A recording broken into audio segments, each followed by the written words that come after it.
Olá pessoal, eu sou Pedro Brandão, professor de língua portuguesa formado pela PUC do Rio de Janeiro. Começa agora mais uma videoaula do nosso canal Português Papo Cabeça. Em primeiro lugar, inscreva-se no nosso canal para não perder nenhuma das nossas próximas videoaulas e ative o sininho para receber todas as notificações. Essa é a primeira aula efetiva sobre a redação do Enem, em que nós vamos abordar a primeira competência que é avaliada pela banca, que é a competência ligada ao domínio da modalidade formal da língua portuguesa. E nós vamos continuar usando a redação que foi usada na aula introdutória.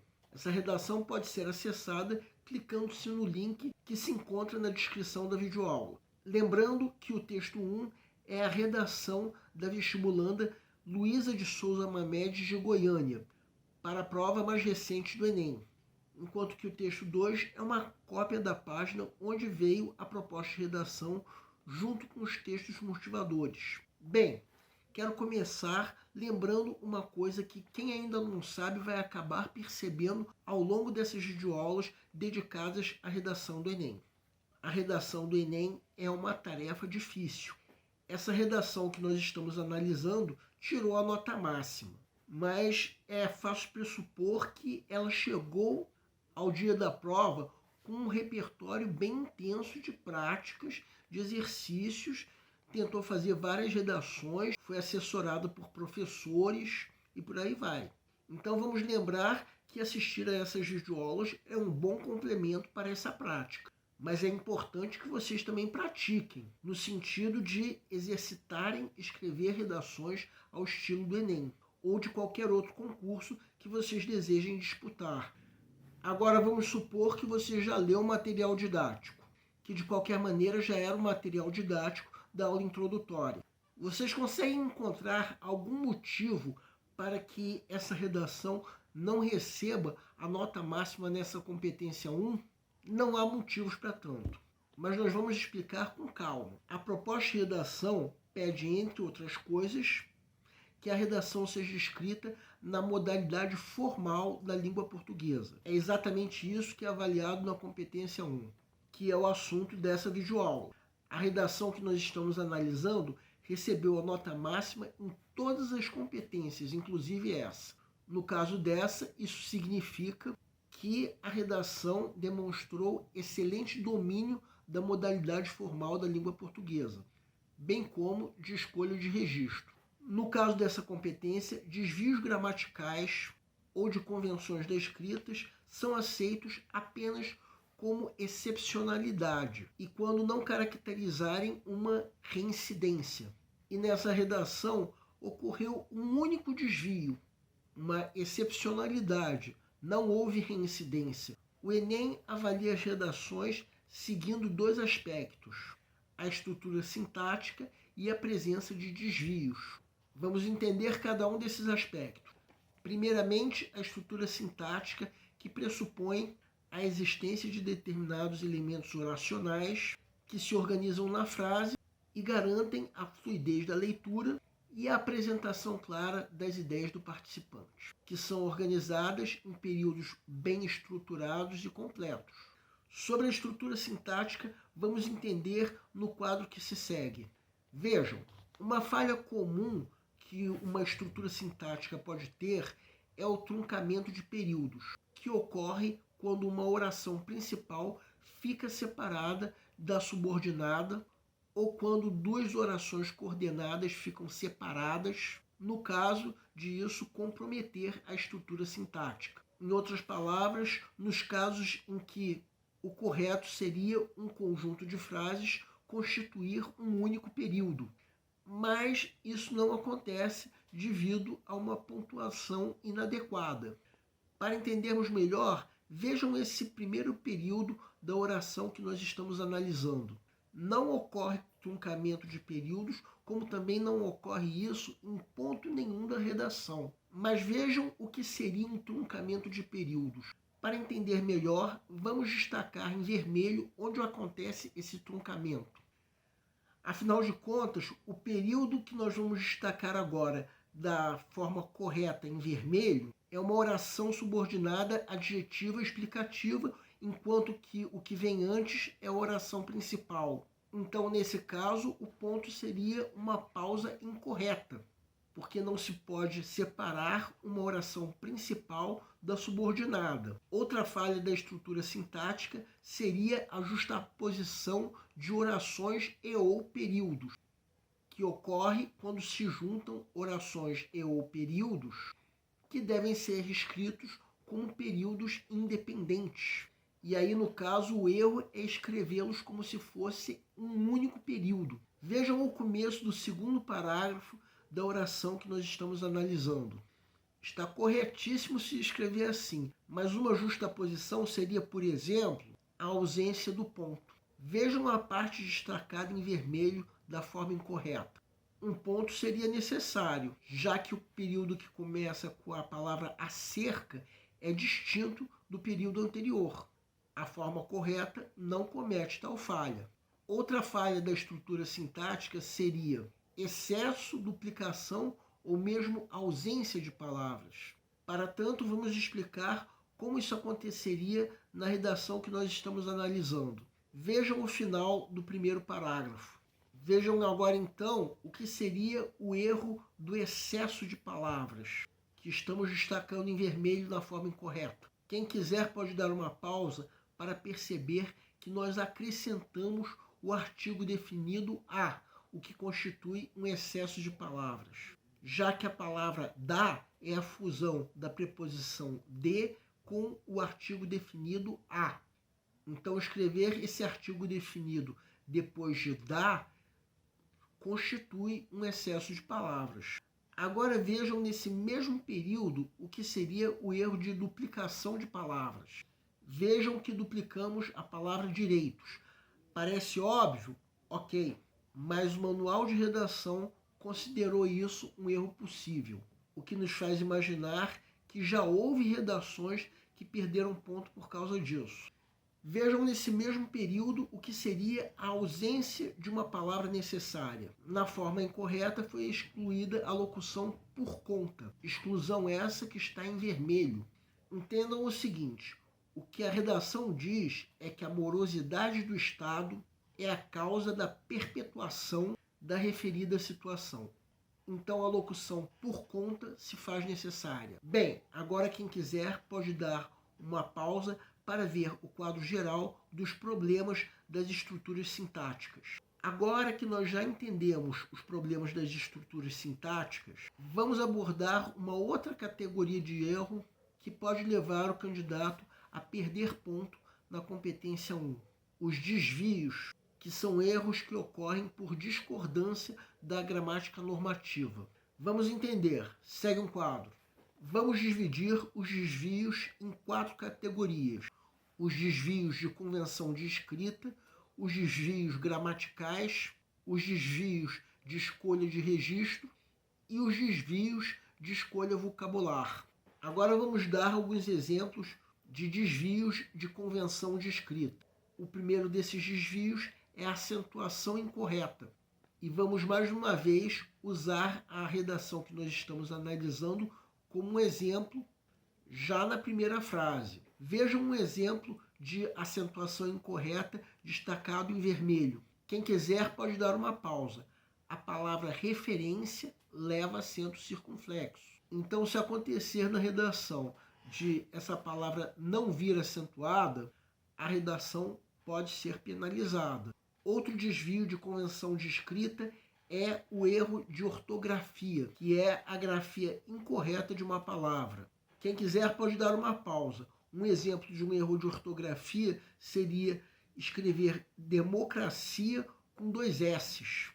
Ainda nesse parágrafo, a continuação dessa frase teria um erro de ortografia se fosse escrito aonde ao invés de onde, já que essa forma em vermelho que nós estamos destacando seria a fusão da preposição a com o pronome onde, só que a referida preposição seria inexistente. Quem quiser pode dar uma pausa. Outro desvio de convenção de escrita é o erro de hífen. Como se pode ver nesse exemplo, que quem quiser pode dar uma pausa. Quando um pronome oblíquo vem depois do verbo, o hífen torna-se necessário.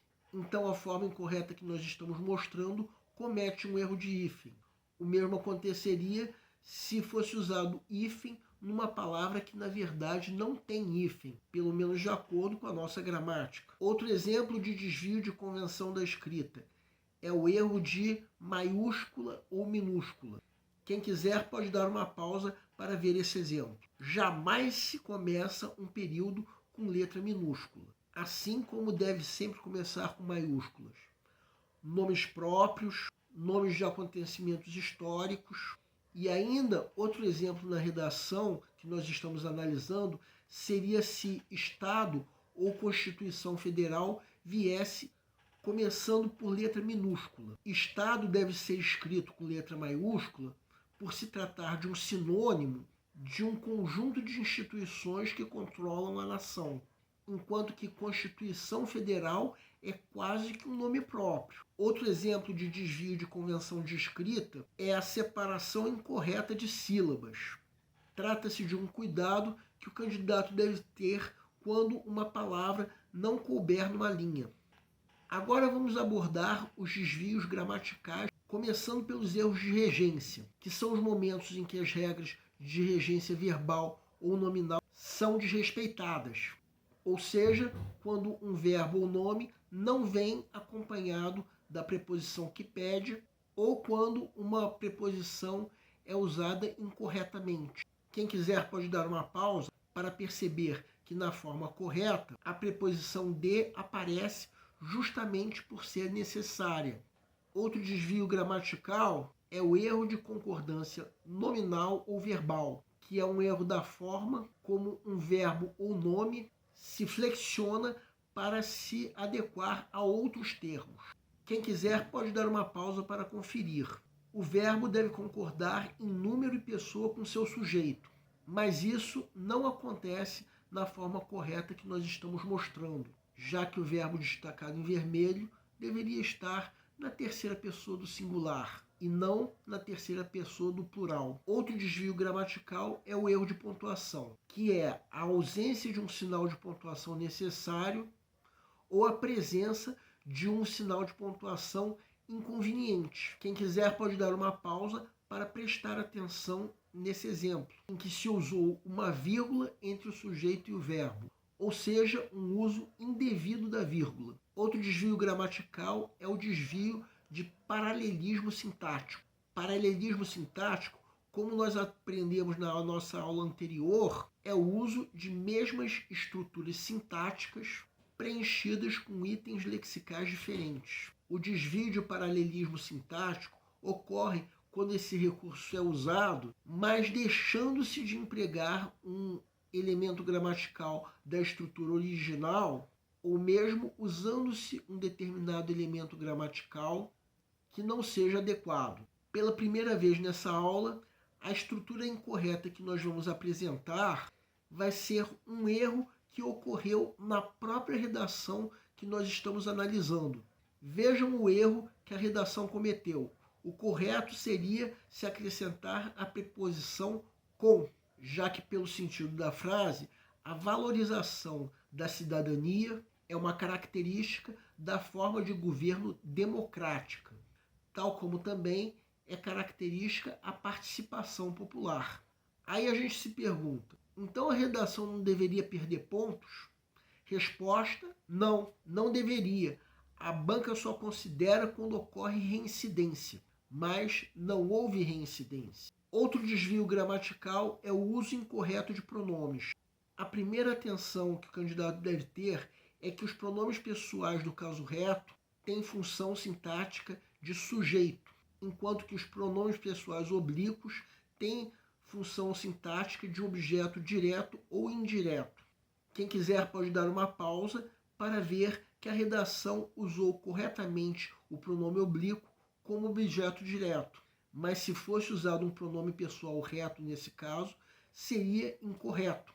Outro desvio gramatical é o uso incorreto da crase. Quem quiser pode dar uma pausa para perceber que ocorreu um zeugma ou uma elipse do termo situação. Então é necessária tanto a preposição que é pedida pelo termo análoga, como o artigo definido para acompanhar o substantivo situação, ou seja, a crase ocorre. Quem quiser estudar melhor a crase pode rever a nossa videoaula de número 348. Agora vamos falar sobre os desvios de escolha de registro, que ocorrem quando a redação apresenta registros de linguagem oral.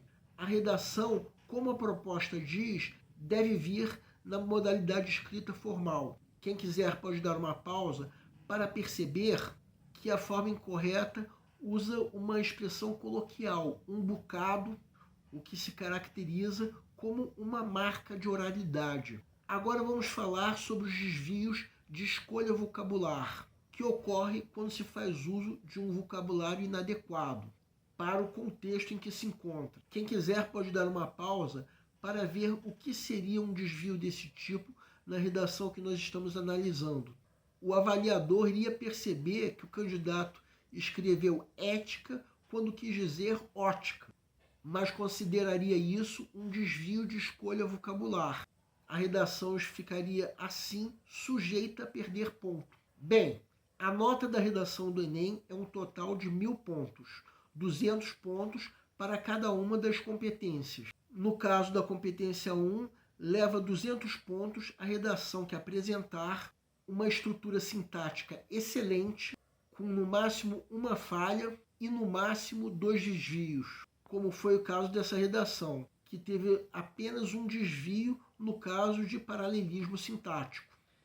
160 pontos se a redação apresentar uma boa estrutura sintática e poucos desvios. 120 pontos se apresentar uma estrutura sintática regular e alguns desvios. 80 pontos se apresentar uma estrutura sintática deficitária ou muitos desvios. 40 pontos se, além da estrutura sintática deficitária, a redação também apresentar muitos desvios. 0 ponto se a redação não tiver nenhuma estrutura sintática. Por essa aula, vocês podem imaginar que a redação do Enem é uma tarefa difícil, que exige um bom preparo. O ideal é que você faça redações que sejam corrigidas por um professor. Na próxima aula, nós vamos abordar a competência 2. Aguardem! O nosso canal Português Papo Cabeça antigamente se chamava Aprenda a Língua Portuguesa. Cada vez mais, nós estaremos focados em vocês, que estão movendo a roda da história para que seja criado um futuro melhor para todos. Então, o nosso foco principal continua sendo os vestibulandos, que terão no nosso canal uma fonte importante de estudo de língua portuguesa, onde nós ensinaremos os recursos da nossa língua para que possam, em primeiro lugar, escrever de forma adequada, entre outros textos, a redação do vestibular. Em segundo lugar, para que possam interpretar textos de forma adequada, não apenas numa prova de vestibular ou concurso, mas também na leitura de textos que ajudarão vocês a se manterem atualizados. Cada vez mais, nós teremos no nosso canal um Papo Cabeça. Ensinaremos nossa língua sim, mas de forma a estimular a inteligência que nasceu dentro de vocês e que precisa ser estimulada. E a missão do nosso canal é melhorar cada vez mais. Então vocês podem usar tanto o nosso e-mail quanto a nossa fanpage do Facebook para fazerem qualquer comentário, elogio, crítica ou até reclamação sobre as nossas videoaulas. E vocês também podem usar tanto o nosso e-mail quanto a nossa fanpage para pedirem para esclarecer qualquer dúvida que vocês tenham sobre a matéria. E nós agradecemos a todos vocês que estão assistindo nossas videoaulas. Em especial, nós agradecemos a todos vocês que estão compartilhando nossas videoaulas com outras pessoas. Muito obrigado porque vocês estão ajudando o nosso canal a ser feito. Pedimos ainda que deixem um like. Muito obrigado e aguardem nossa próxima aula.